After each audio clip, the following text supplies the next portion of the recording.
बच्चों, अब हम बात करने हैं। अभी हमने पढ़ा निर्णय प्रक्रिया क्या होती है, किस क्या क्या विशेषताएं होती है, इसके कितने चरण होते हैं। अब हम इसी टॉपिक में आगे कंटिन्यू कर रहे हैं और इसमें निर्णय के हमने चरण पढ़ रहे हैं।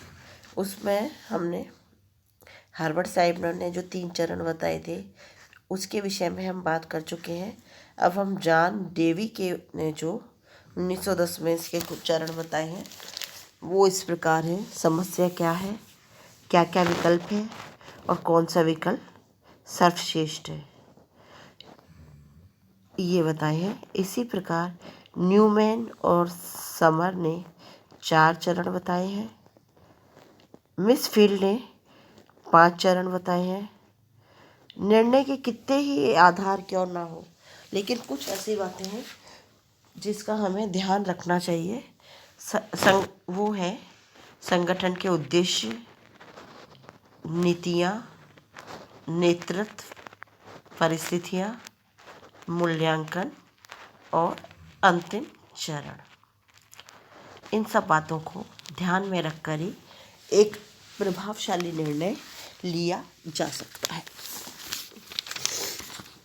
निर्णय के कुछ उद्देश्य हैं। कुछ इस प्रकार से हम निर्णय को बता सकते हैं। उद्देश्यों का निर्धारण किया जाता है।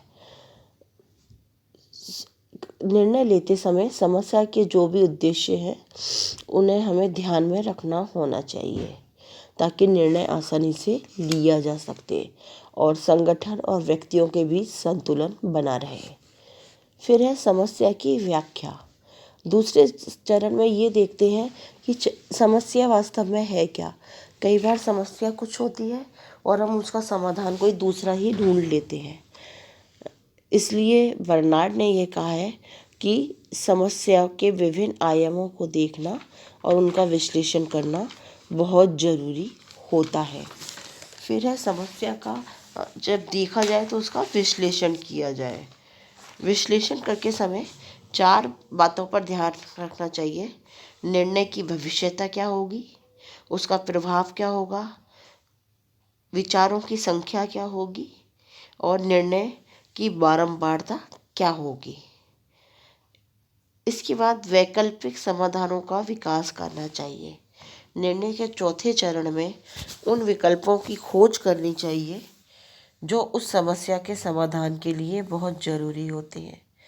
कई बार ना तो बहुत सारे विकल्प पर चिंतन हो पाता है और अंतिम निर्णय ले लिया जाता है। विकल्पों की छँटनी।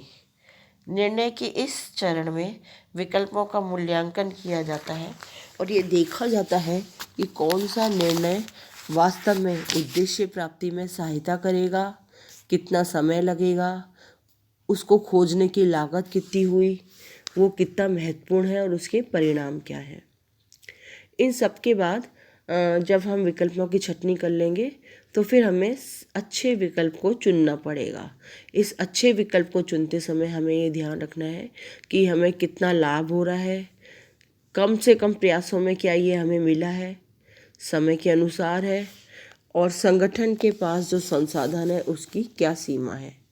यानी इसमें लाभ हानि को भी ध्यान में रखा जाएगा। फिर होता है क्रियान्वयन। निर्णय कर लेना और उसका क्रियान्वयन करना 2 अलग अलग बातें हैं। बर्नार्ड कहते हैं सत्ता केवल आदेश देना नहीं बल्कि अधीनस्थों द्वारा उसे कितना माना जाए यह भी बहुत जरूरी होता है। इस चरण में संचार, समन्वय, निर्णय प्रत्यायोजन के द्वारा अधीनस्थों से निर्णय की क्रियान्विति करवाई जाती है। फिर है अनुसरण। किए गए निर्णय की फीडबैक क्या है, क्योंकि इसी से निर्णय का मूल्यांकन होता है। निर्णय आज का निर्णय भविष्य के निर्णय की आधारशिला होता है और इसलिए पर्यवेक्षकों के द्वारा इसमें आ रही समस्याओं को दूर करना बहुत ज़रूरी होता है।